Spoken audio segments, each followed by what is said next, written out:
El día de hoy vamos a charlar sobre cómo medir un sistema de tierras y cuáles son las formas correctas para medir un sistema de tierras.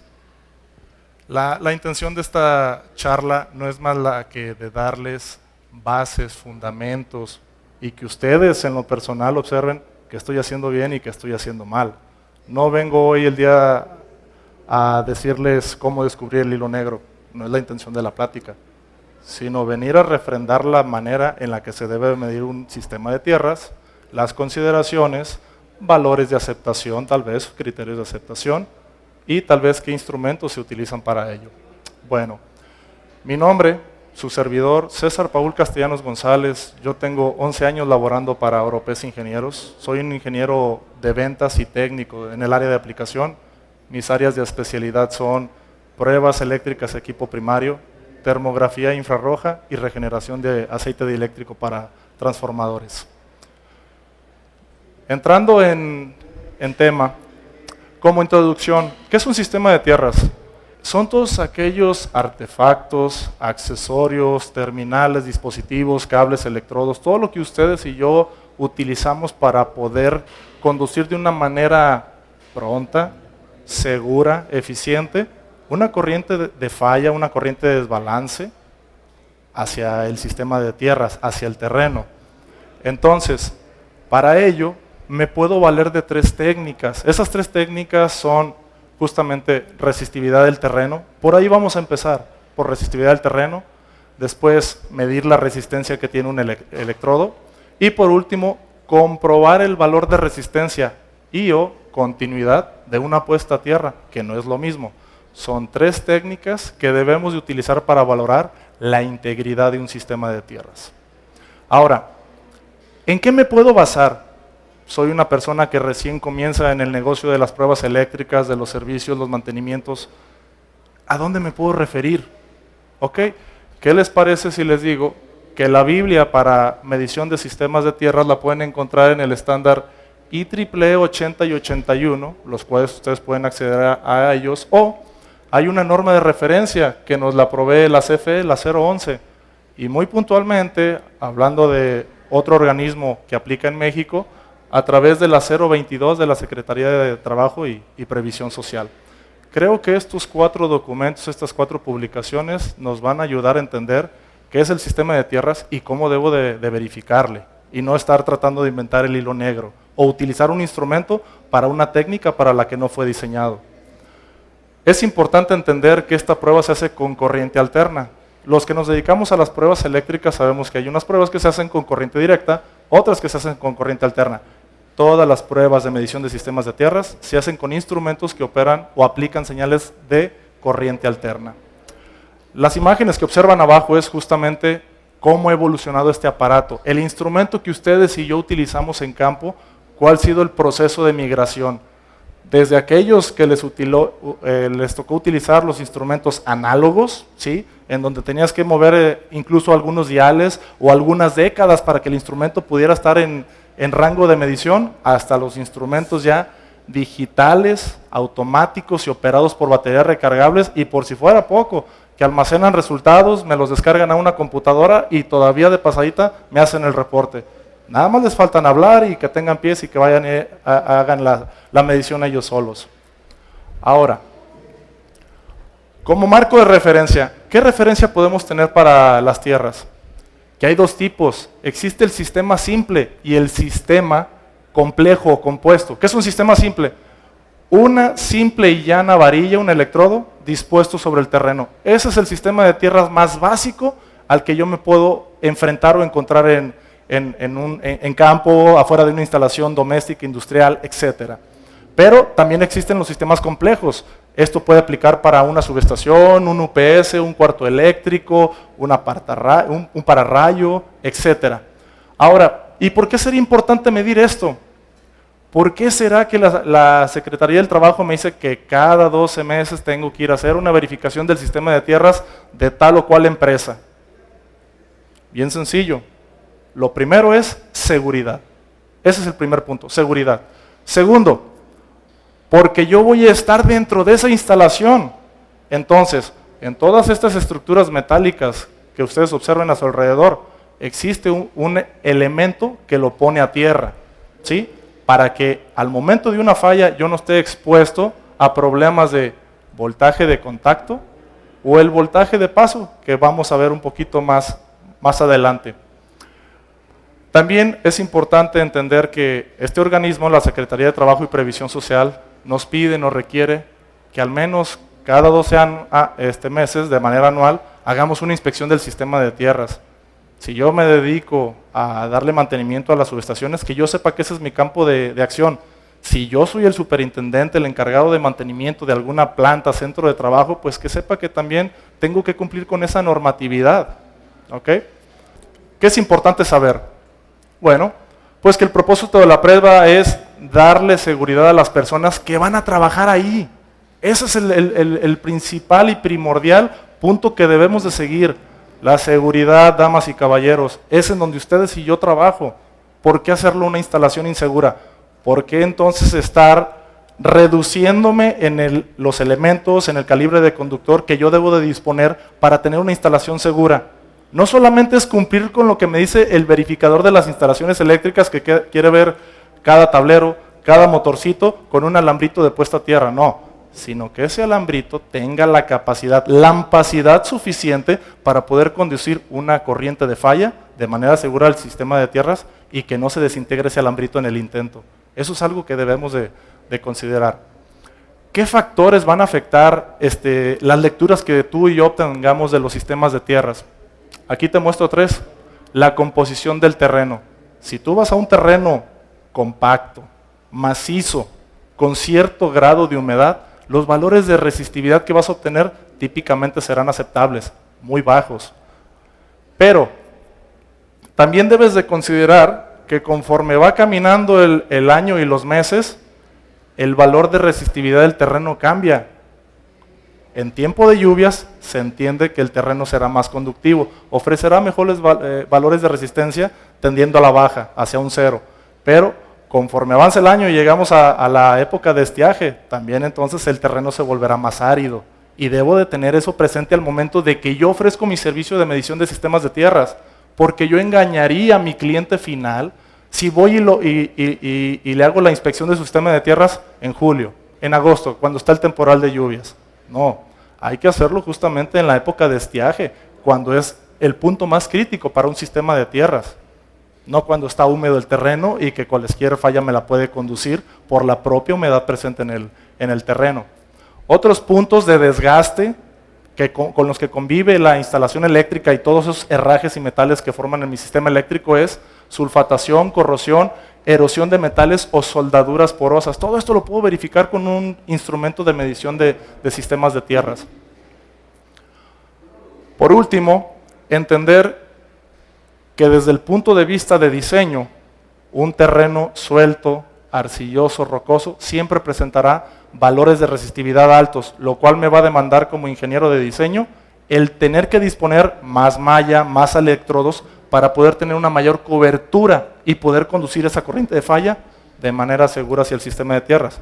Por el contrario, un terreno sólido, macizo, con cierto contenido de humedad, me voy a poder reducir grandemente en mi sistema de tierras, en el número de cuadrículas que tengo que disponer, en los calibres de los conductores y en el número de electrodos, que esto se traduce en dinero, para poder conducir la misma corriente de falla, pero en ese terreno que es más óptimo, más húmedo.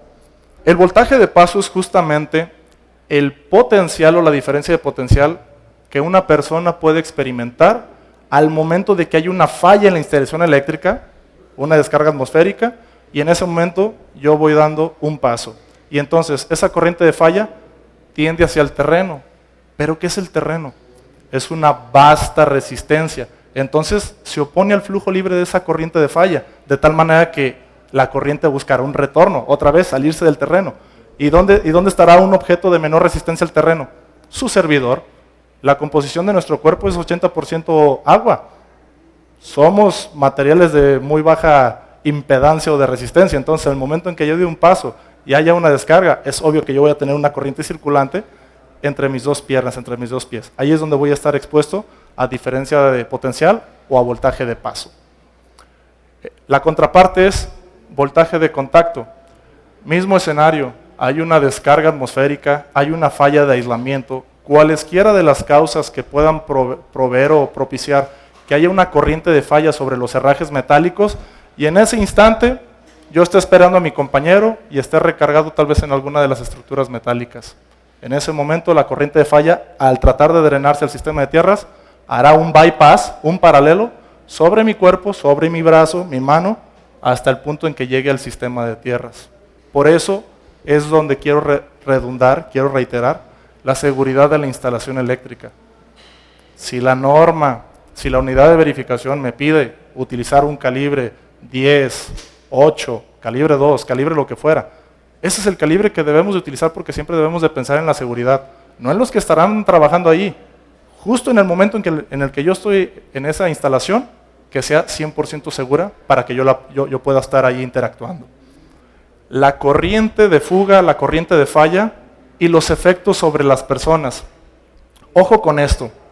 A veces cuando uno era más joven, niño, que se ponía a jugar ahí con los contactos eléctricos de la casa, ¿no? Y que se chupaba los dedos y se ponía ahí a darse pequeñas descargas, o la típica jugarreta de agarrar la batería cuadrada de 9 volts y pegársela en la lengua. ¿Quién no lo hizo de ustedes? Dudo que alguno de ustedes se levante la mano y me diga, no, yo no lo hice, no tuve infancia. Ok, entonces, estos valores de corriente que aquí les muestro es justamente cómo lo vas a percibir tú. Obviamente depende de la masa corporal, pero típicamente esto es lo que sucedería.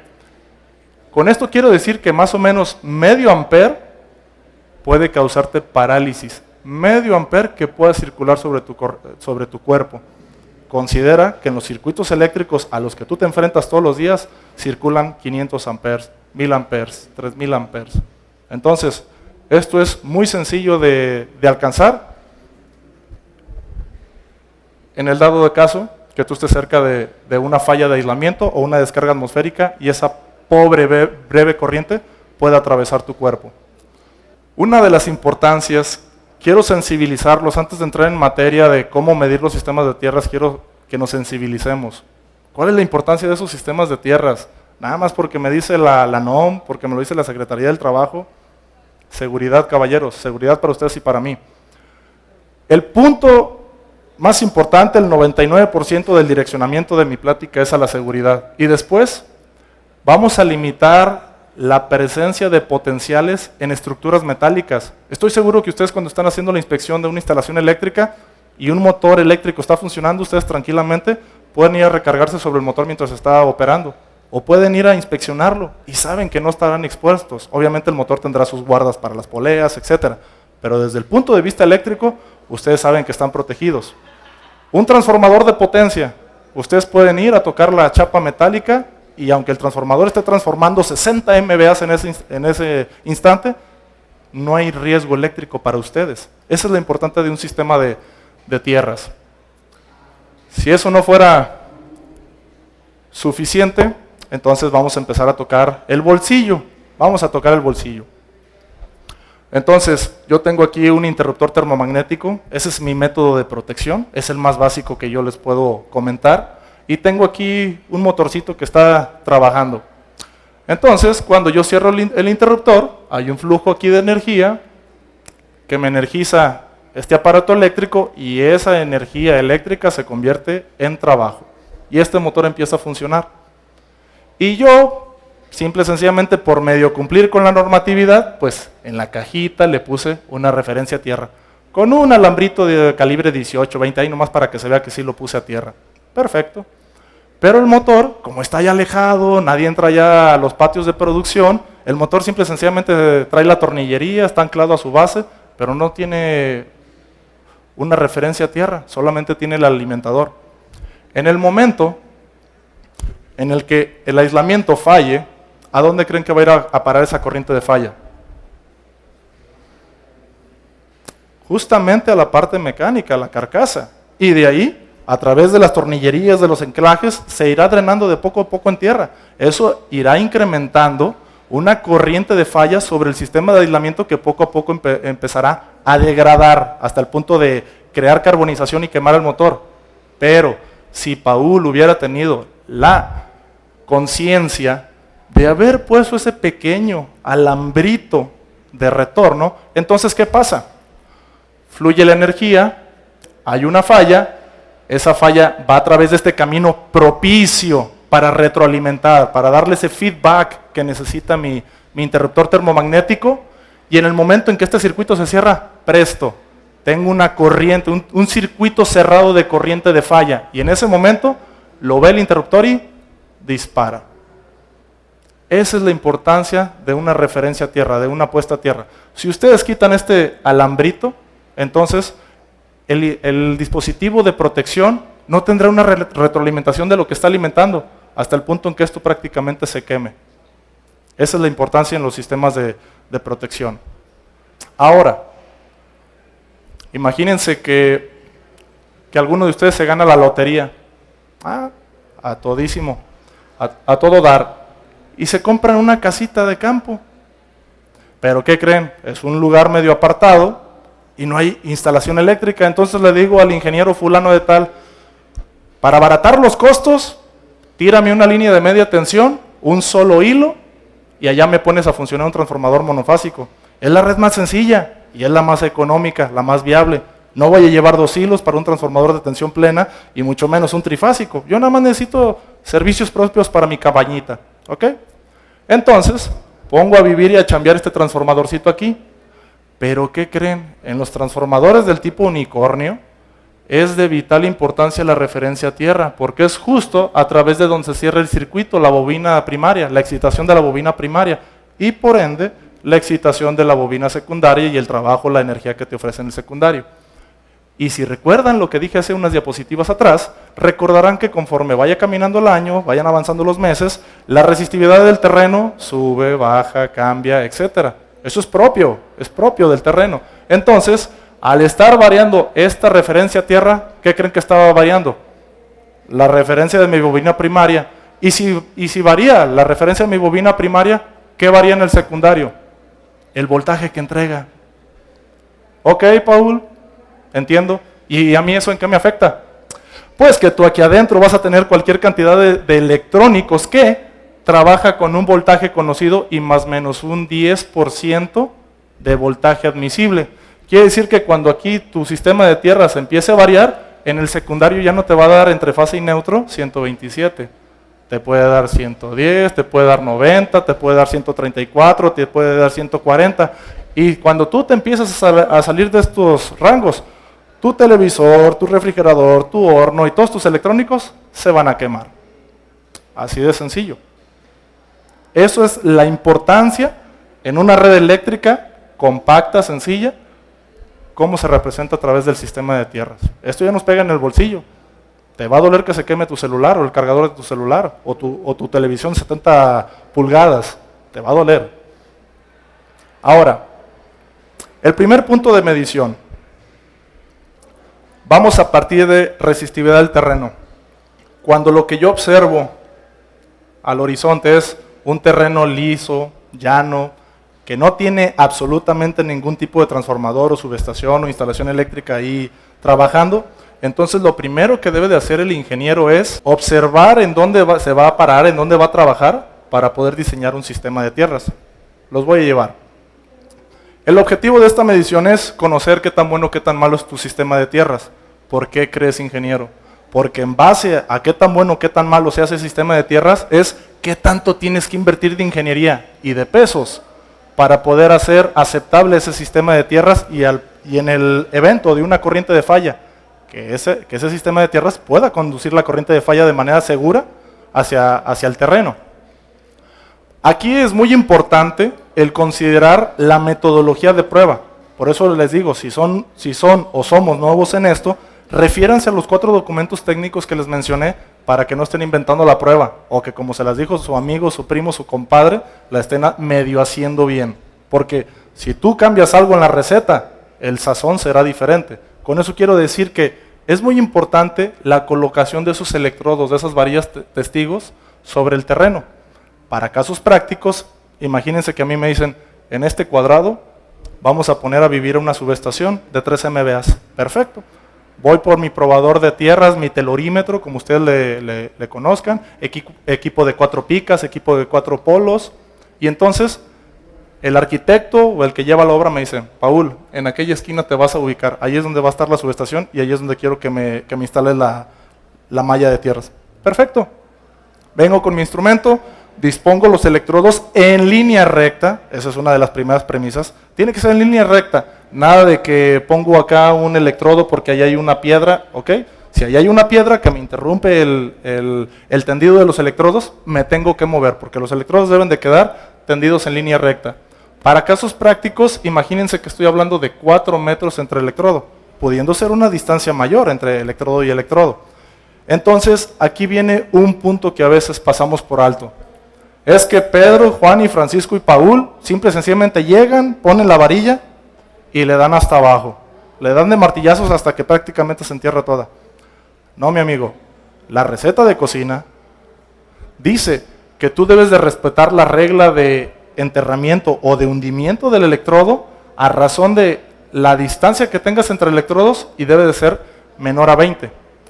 Entonces, si Paul dice que quiere poner cada electrodo a 4 metros cada uno de ellos, entonces eso se traduce en 400 centímetros.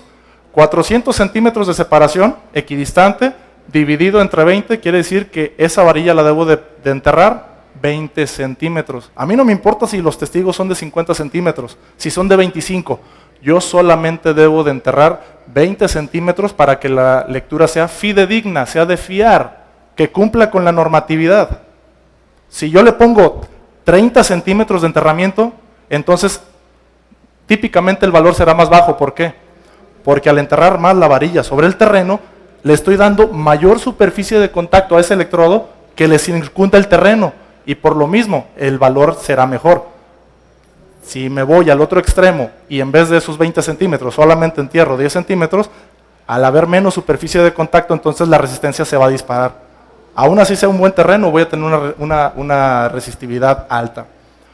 Otro punto que debemos de entender es cuáles son las variables que me da el instrumento. Punto número 1. Yo les dije que estos aparatos trabajan con corriente alterna, pero en el caso muy particular de este instrumento es una fuente de corriente que mide voltaje, es decir, que cumple con lo que dice la ley de Ohm.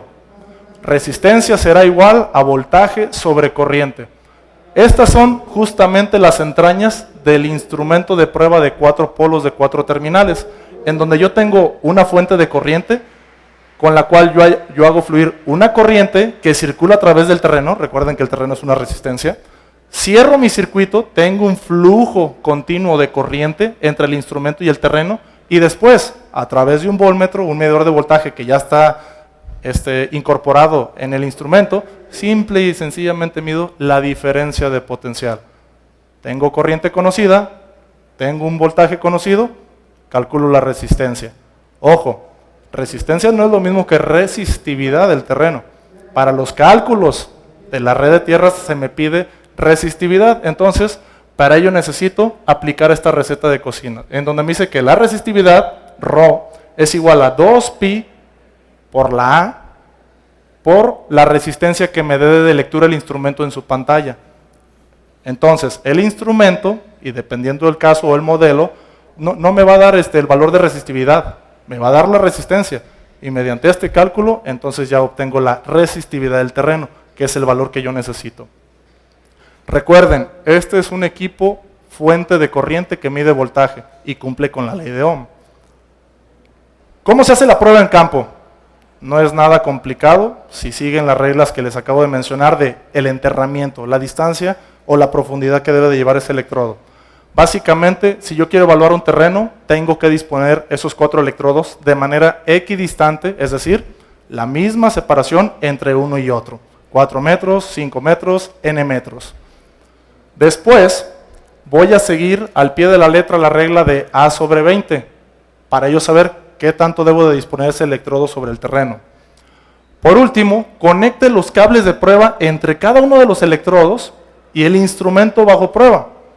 Esto me dice que voy a disponer 4 electrodos testigo, 4 cables conectados hacia el instrumento, y una vez que hice esta conexión, simple y sencillamente presionar el botón de prueba. En unos instantes el instrumento me da la lectura de resistencia y mediante el cálculo que observan aquí, hago el cálculo de resistividad y eso es lo que voy a entregar para poder diseñar mi malla de tierras. Esta es la primera lectura, de aquí parte todo. Cuando un sistema de tierras no existe, de aquí es de donde vamos a partir. El conocer qué tan bueno, qué tan malo es un sistema un terreno, perdón. Hablemos de la segunda metodología de prueba, que se llama resistencia de un electrodo. El objetivo de esta técnica es justamente la de ver qué tan buen trabajo he hecho yo al poner un electrodo dispuesto sobre ese terreno. El ejemplo más sencillo, tu casa, mi casa, llegas ahí al punto donde está el medidor de energía y estoy segurísimo que tú, el contratista, alguien de la CFE tal vez, puso un electrodo ahí al límite de la propiedad para poderle darle una referencia cero a ese instrumento que va a medir la energía. Eso es un hecho. Es un hecho. Ese es el sistema más sencillo al que yo me puedo enfrentar. Un solo electrodo. Y es de vital importancia esa referencia porque es un instrumento que va a medir y en base a ello se va a facturar. A mí no me conviene que el instrumento no mida bien porque obviamente me va a costar más dinero. La CFE va a estar feliz. Y por el contrario, la CFE no va a estar feliz si está medio atorado el disco, el instrumento no está midiendo bien y a mí me está facturando menos energía de la que estoy consumiendo. Entonces, cuentas claras, amistades largas. Muy importante ese hilo de tierra. Esta técnica también le conocemos mucho como 3 polos o 3 cables o su nombre técnico, caída de potencial, porque es justamente lo que sucede durante el proceso de medición. Algo que deben de considerar es que el terreno tiene capas, tiene estratos, o sea, no es una resistencia homogénea, no lo pensemos de esa manera. Si el día de hoy llegó una empresa, hizo movimiento de tierras y agregó otro tipo de terrenos ajeno a lo que es ahí el área, la composición del terreno será diferente. Y obviamente al ser diferente, el valor de resistencia será diferente. Entonces, no esperen que al llegar a un terreno llano, ustedes hagan una lectura y exactamente les dé el mismo valor aquí que en aquella otra esquina. Así no se comportan los terrenos, ¿sí? Los terrenos tienen valores de resistencia irregulares.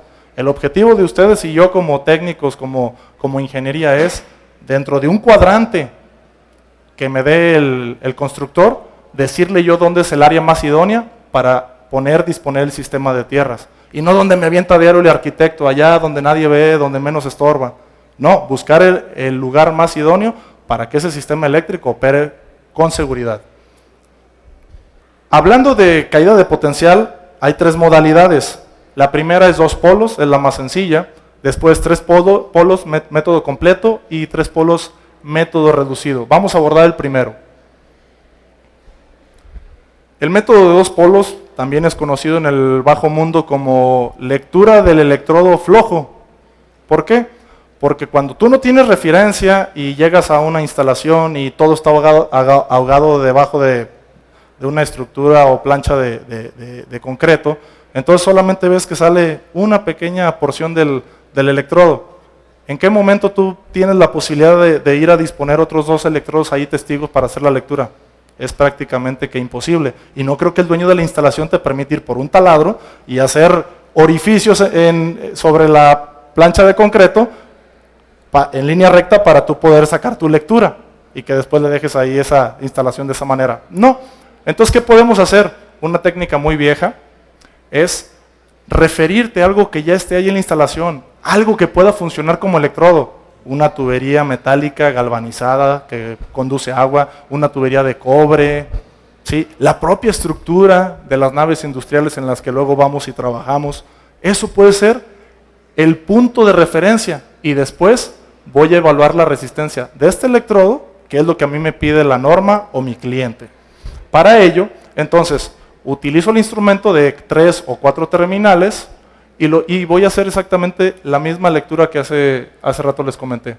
Voy a hacer fluir una corriente a través del electrodo bajo prueba que va a viajar a través del terreno y va a tener un retorno a través de ese electrodo que voy a utilizar de manera momentánea. Al tener el retorno, se cierra el circuito de corriente y al tener un flujo de corriente, mido solamente la diferencia de potencial entre este punto y este punto y entonces estoy midiendo una resistencia. ¿Qué es lo que típicamente hacemos cuando tenemos que emplear este método de 2 terminales? veo en dónde está el punto que me va a servir como referencia y digamos que son las patas de esta mesa.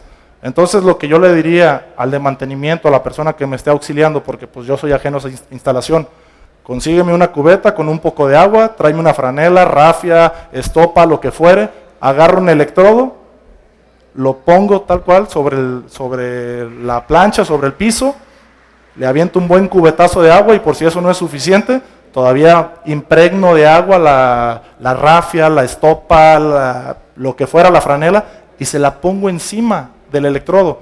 Lo que estoy tratando es de mejorar esa conductividad para yo poder cerrar este electrodo.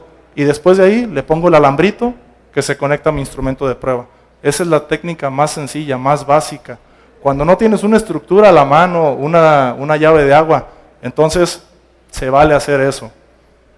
No se vale de, pues no lo puedo medir, le voy a poner que tiene 12 ohms y ya me voy al que sigue. No, hay que medirlo. La manera de medirlo es a través de esta técnica que les estoy comentando. Se llama la técnica del electrodo flojo, por su traducción del inglés, porque obviamente el electrodo está acostado sobre la plancha de concreto. Ahora, hablando de lo que dice la normatividad, ¿qué debes de considerar? No estás cumpliendo al 100 con lo que te dice la normatividad o la receta que debes de seguir para hacer esta lectura. Entonces, es obvio que es una lectura de un circuito en serie, pero que también la exactitud dependerá pues de la referencia que estás utilizando. Tú asumes que es una buena referencia, tú asumes que esa estructura está anclada, está enterrada sobre el terreno y que puede funcionar como un buen electrodo, pero eso solamente es a vista.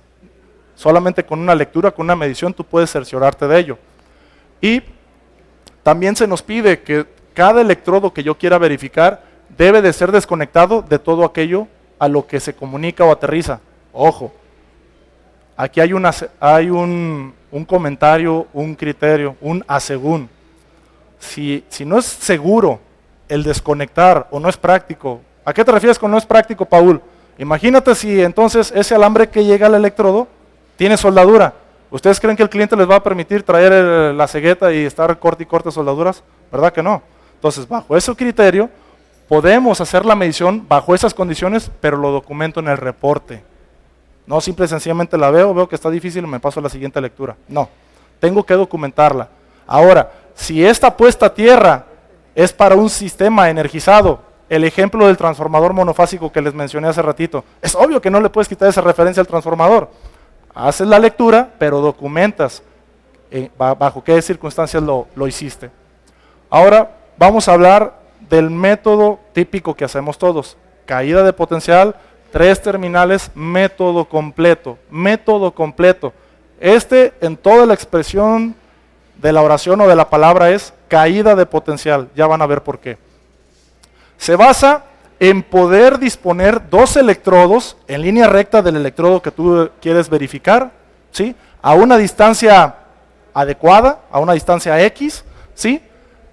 2 electrodos testigos, es decir, 2 electrodos que momentáneamente dispusiste ahí en el terreno, a una distancia dada que típicamente serían 20 metros. Es lo que más o menos nos sugiere la Secretaría del Trabajo. Entonces, digamos que el primer electrodo testigo lo voy a poner a 20 metros en línea recta del electrodo bajo prueba, el que quiero verificar, el que está ahí en el registro, el que está al pie de la estructura metálica. Después, ¿qué voy a hacer? Un segundo electrodo para poder medir el voltaje, la caída de potencial. Por eso, de ahí el nombre de la técnica de medición. Este electrodo se va a mover en esta dirección, acercándose hacia el de corriente, y en esta dirección, acercándose hacia el electrodo bajo prueba.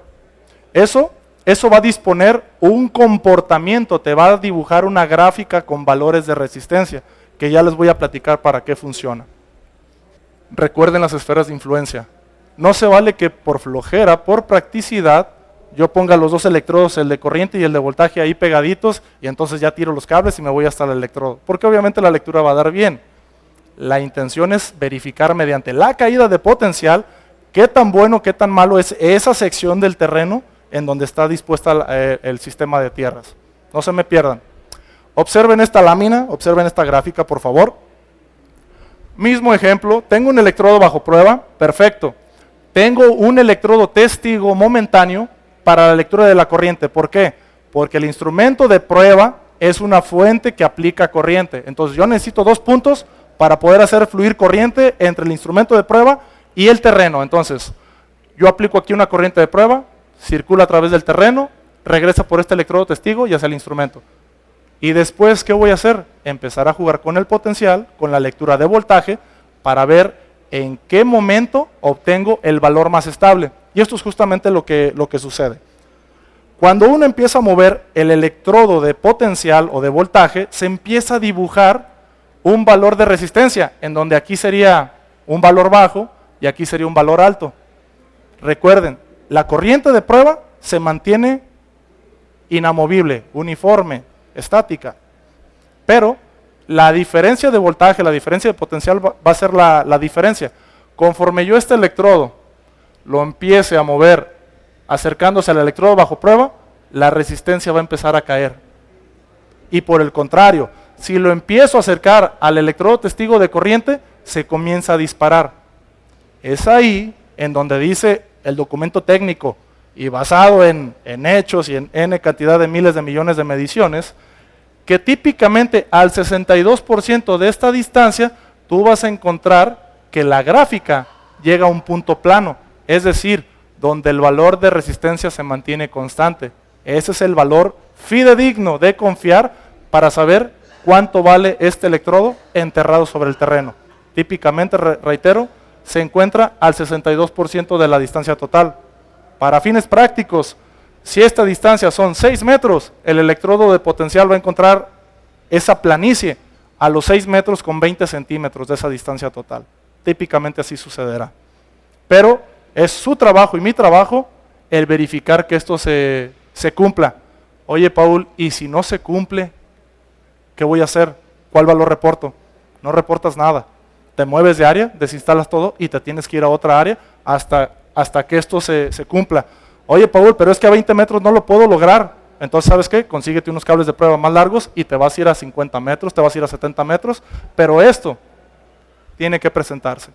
Este es uno de los puntos que debemos de cumplir. Y esto se va a cumplir, no importando si son 20 metros o 50 metros, esta área plana al 62% se cumple, pero hay que buscarla para poderle dar un valor de fiar a mi cliente, al que me está contratando, para darle las lecturas de su sistema de tierras. Ahora, la prueba en campo, ¿cómo se hace? Sencillo, tengo que ir a inspeccionar el electrodo bajo prueba, ¿sí?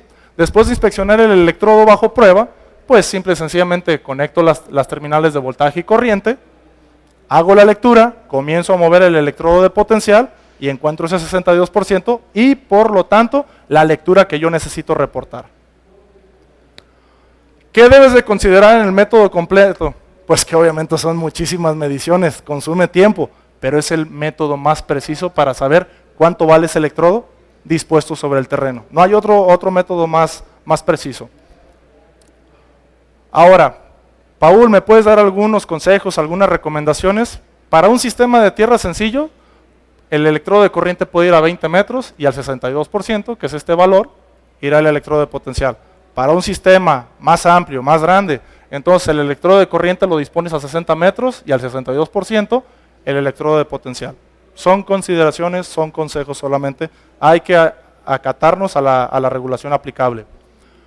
Entonces, si ya les expliqué el método completo, ¿en qué consiste el reducido? Justamente en hacer menos lecturas. Entonces, hemos hecho tanto esta medición, ya la conocemos tanto, así con una venda en los ojos, que entonces, ¿qué hacemos? Nos vamos al área práctica. Si ya sé que al 62% siempre se va a obtener el valor estable, entonces voy a hacer una comprobación rápida. 62, lectura. 72% lectura, 52% lectura. Y si las 3 lecturas me dan esa estabilidad que yo estoy buscando en cuanto a el comportamiento de la gráfica, promedio los 3 valores y eso es lo que reporto. 3 lecturas contra hacer 9, 10 lecturas. Es mucho tiempo, entonces por eso se llama método compacto.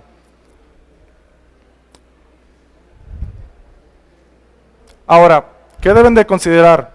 Al haber menos lecturas, baja obviamente la precisión, la confiabilidad que yo puedo tener.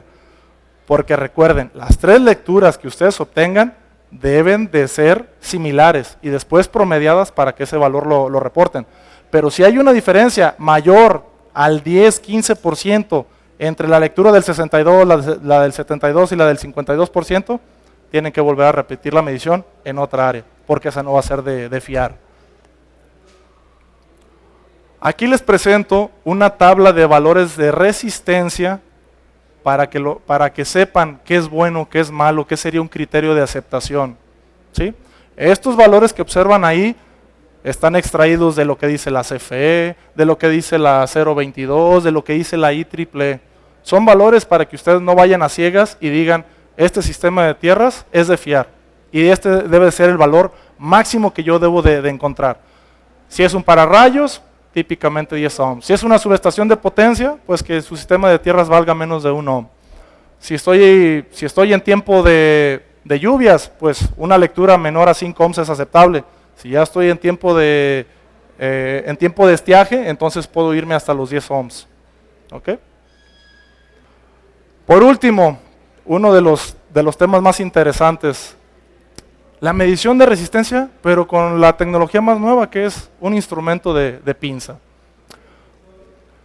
¿Qué es este instrumento? En lugar de ir a utilizar electrodos, testigos de referencias, tirar cables, un simple instrumento que ya tiene acoplada una pinza y que sin hacer ningún tipo de desconexión me permite ir a tomar la lectura de resistencia en menos de medio segundo.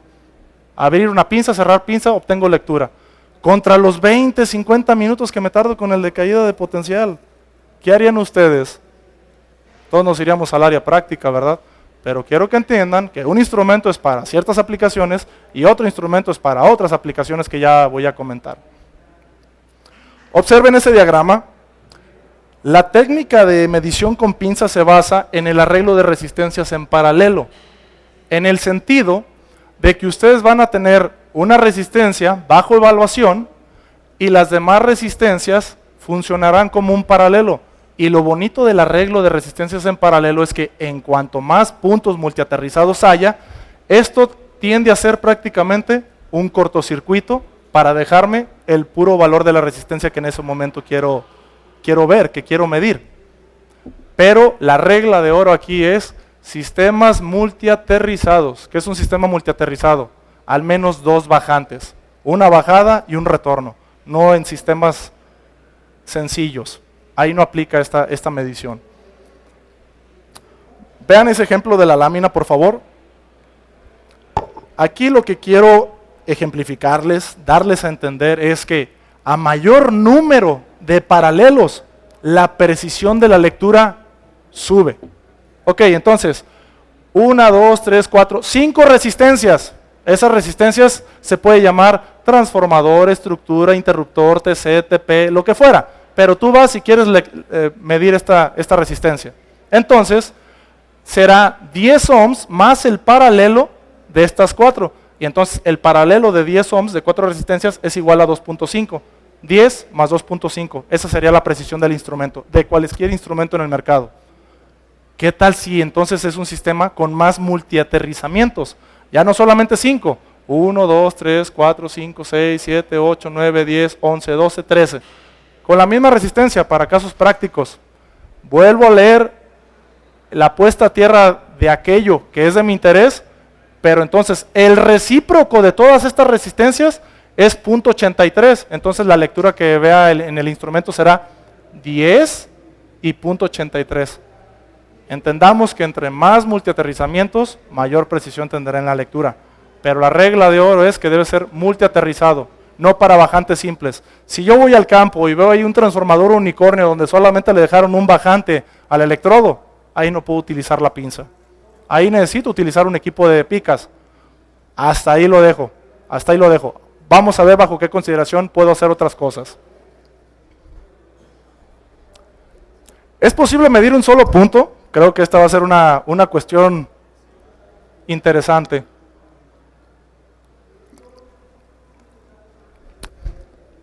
Muchas empresas de ingeniería, contratistas, constructores eléctricos, unidades de verificación, organismos de certificación, han optado por este instrumento pero le utilizan indistintamente sin saber cuáles son las bases que lo rigen. Esa es justamente la intención de esta charla. Decirles cuáles sí y bajo cuáles no se puede utilizar este instrumento. Regla de oro, sistema multiaterrizado. Si yo voy y me contratan y me dicen, ¿sabes qué? Pon un electrodo aquí en esta posición y dame el valor de resistencia del electrodo. Necesito forzosamente ir por mi equipo de picas para poner los dos testigos allá, hacer las conexiones y hacer la lectura. Pero ¿qué crees? Echo a volar un poquito la mente, utilizo la ingeniería y cumplo con lo que se me pide. Multiaterrizado. Un multiaterrizamiento es aquel que se da de 2 bajantes en adelante. Aquí ya tengo 2. 1, 2. Entonces lo único que hago es cerrar para poder tener un circuito cerrado y entonces aplico la medición con pinza. Ah, Paul, o sea que si yo voy allá al campo, a mi casita que me gané en el melate y quiero medir la resistencia del electrodo, voy, pongo otro electrodo testigo, hago un pequeño puentecito y en ese transformador olvidado allá en el campo puedo ver la resistencia de ese electrodo. Hay algo aquí que debemos entender. La medición se sigue haciendo en corriente alterna, pero ¿qué creen? Esta es una fuente de voltaje. El otro era una fuente de corriente. Esta es una fuente de voltaje y se mide la corriente inducida. ¿Cómo funciona esto? Lo que ustedes observan en cualquier instrumento de pinza, como este, es de que en el cabezal tiene 2 núcleos. Uno es un TC y el otro es un TP. Una bobina para voltaje, otra bobina para corriente. Fuente de voltaje. Entonces, lo que hacemos es excitar ese núcleo con voltaje, un voltaje conocido. ¿Y qué creen? Aquí se va a crear un campo electromagnético. Y al yo rodear ese alambrito, voy a hacer fluir, voy a inducir una corriente de prueba. Entonces ya tengo un voltaje conocido, una corriente inducida, ¿y qué creen que hace el TC? Mide esa corriente de prueba. Entonces, teniendo voltaje y corriente, nuevamente caballeros, damas, medición de resistencia a través de la ley de Ohm. 2 instrumentos completamente diferentes, 2 técnicas completamente diferentes, pero que comulgan con la ley de Ohm. Pero hay que saber en dónde aplica este y en dónde aplica este. O bajo cuáles circunstancias yo puedo hacer medio repetible la lectura de este instrumento con este.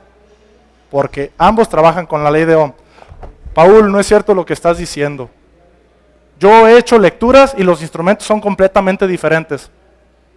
Ok, vamos a hacer una pequeña práctica. Este es un instrumento de 4 terminales, pudiera ser uno de 3 terminales, es indiferente, pero es un equipo de picas, es una fuente de corriente que mide voltaje. Hasta ahí todo claro, ¿verdad? ¿Qué es lo que hago? Entre las terminales de voltaje le pongo una vil resistencia eléctrica, que sería mi terreno. Enciendo el instrumento poniéndolo en 2 polos, 2 posiciones, ¿sí? Y después le digo, hazme la prueba. Presiono el botón de prueba, le doy chance a que haya el flujo de corriente, la lectura de voltaje entre las 2 terminales, y me dice el instrumento, esa resistencia vale 4.67 ohms. Ok, 4.67. Quito esta resistencia, y entonces digo, ¿cómo le haré para medir esta resistencia? Traigo la pinza y... ¿Cómo de qué manera? ¿Cuál es la regla de oro? Exacto. Entonces, me ayudo de un puentecito, un polo, cierro la lectura para poder darle oportunidad a esa corriente de prueba inducida a que fluya, y entonces enciendo el instrumento de pinza,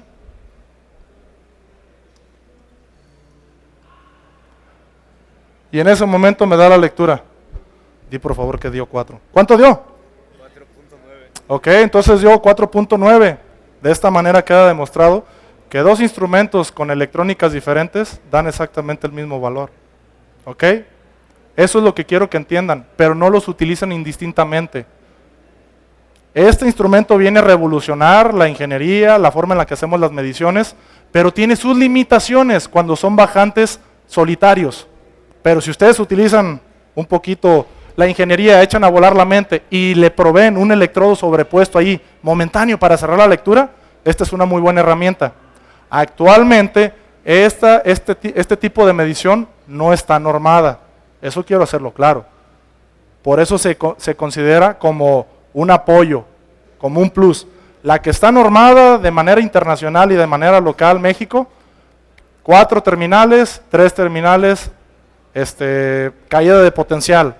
Pero, no me van a dejar mentir, ¿cuántos de ustedes ven un electrodo y ya le hacen el fuchi a este instrumento? Ya simple y sencillamente van, nadie me vio, la lectura sale y la reportan. Sean sinceros, sí los están grabando, ¿verdad? Perfecto. Ok, entonces, 2 instrumentos con lógicas diferentes que dan exactamente el mismo valor, pero hay que entender en dónde aplica uno y dónde aplica el otro. La prueba en campo son instrumentos extremadamente sencillos de utilizar, yo diría que a prueba de ingenieros, simple y sencillamente giras la perilla a la posición medir ohms, y en ese momento rodeas el conductor que es de tu interés. Así de sencillo. Entonces, ¿qué hace el instrumento?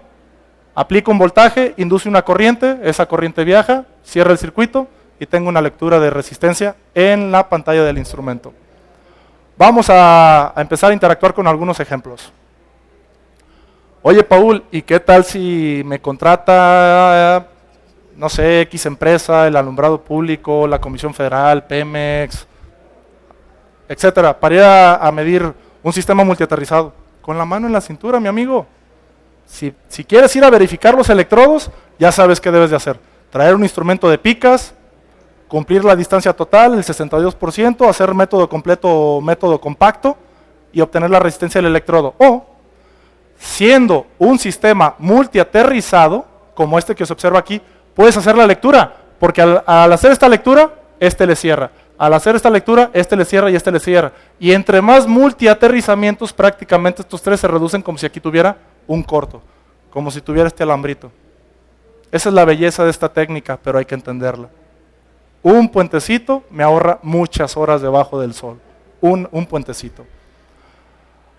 No, Paul, yo no te creo. ¿Y cómo lo vas a hacer? Ok. Voy a quitar la resistencia. Lo bonito de la pinza es que te mide la integridad del sistema de tierras, no solamente el electrodo enterrado sobre el terreno. Todos están de acuerdo conmigo que este es un alambrado, tendrá cierto valor de resistencia. Cumplo la regla de oro, que es ponerlo en corto para poder darle chance a la corriente de fuga que fluya, a la corriente inducida, perdón. Enciendo el instrumento, cierro la lectura y me dice, este conductor vale 0.11 ohms. Eso es lo que vale este alambre, 0.11 ohms. Entonces, con esto quiero decirles que ustedes al estar haciendo esta lectura están midiendo la integridad de este electrodo sobre el terreno, este punto de conexión que puede ser un tornillo, tuerca, rondana, soldadura, etcétera, si está oxidado, sulfatado, poroso, suelto, todo eso lo van a ver con la medición de tierras. Por eso existen actualmente 3 técnicas, caballeros. La primera técnica, resistividad del terreno, me dice qué tan bueno, qué tan malo es esto sobre lo que estoy parado. Después de ahí, 3 polos o caída de potencial para saber qué tan bien hago mi trabajo de poner un electrodo sobre el terreno.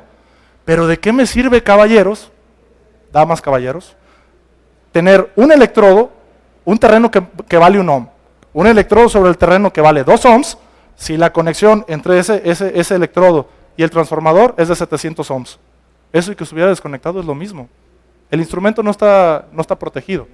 Para ello necesito la tercera técnica de medición con pinza que se llama resistencia de puesta a tierra. Y de pasadita puedo ver corrientes de fuga debidas a desbalance o puedo ver continuidad. ¿Y por qué continuidad, Paul? Bien sencillo, porque si no hay circuito cerrado, por más corriente que induzca el instrumento, nunca va a haber lectura. Es como si este circuito estuviera abierto. ¿Cómo medir un transformador? Típicamente los transformadores tienen una ida y una vuelta, es decir, que se cumple el que yo lo pueda medir con la pinza. Siempre respeten esto, si hay un punto de medición que le cierre la lectura, adelante con la medición con pinza. Si solamente es un bajante unitario, no lo van a poder hacer. ¿Qué pasa con las jaulas para una instalación, una nave industrial? Tranquilamente es una cuadrícula muy vasta con multiaterrizamientos y ustedes pueden hacer en donde gusten una lectura. Imaginen que este cuadrado, volteen por favor, imaginen que este cuadrado son 4 electrodos dispuestos sobre el terreno. Me voy a ir al frente. ¿Sí? Aquí tengo un electrodo, un electrodo, un electrodo, un electrodo, un alambre unido con soldadura que me forma la malla más básica con 4 puntos. Si yo traigo la pinza y hago una lectura aquí, aquí, aquí y aquí, ¿qué creen? Al ser un circuito serie, el valor de resistencia se debe de mantener. Pero si la lectura aquí, aquí y aquí me da igual y esta me da más alta, ¿qué creen? Tengo una soldadura porosa aquí o aquí, no hay más. Así de sencillo. Otro ejemplo que les quiero compartir, las torres, bajadas de apartarrayos, solamente cuiden que haya multiaterrizamientos y lo demás es pan comido. Es una forma muy sencilla, muy práctica, buena de hacer la lectura, pero basada en sistemas multiaterrizados. Cuando sean sistemas sencillos, no puedo utilizar la pinza, a menos que eche a volar la mente y vea la manera de proveerle un retorno. Por último, un transformador, ¿bajo qué caso sí lo puedo medir? ¿Bajo qué caso no lo puedo medir? Observen, este transformador de este lado solamente tiene un solo bajante y estoy haciendo la medición. Es obvio, no tengo ningún retorno, no va a haber lectura en la pantalla del aparato. En el momento en que yo le proveo un retorno, entonces tengo una buena lectura y en ese momento eso lo puedo reportar a mi cliente o a la persona que le tenga que entregar eso. Por último, comentarles que hay instrumentos electrónicos automáticos de 3 y 4 terminales para medir la resistividad del terreno, que tienen funcionalidades de filtrado para trabajar sobre subestaciones energizadas, que existe la medición de pinzas a través de este instrumento que ya les mostré, y por si eso no fuera suficiente, un equipo combinado en el cual ustedes pueden tener un instrumento que te hace la lectura de 3 y 4 terminales y adicional también tiene el área de pinzas para tener un todo en uno, un solo instrumento que te puede abarcar todas las diferentes lecturas.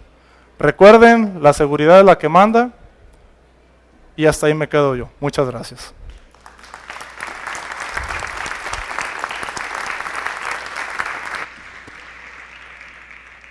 Agradecemos la participación del ingeniero César Paul con este interesante tema. A nombre de ACOEO le hacemos entrega de su reconocimiento. Pasa por favor adelante.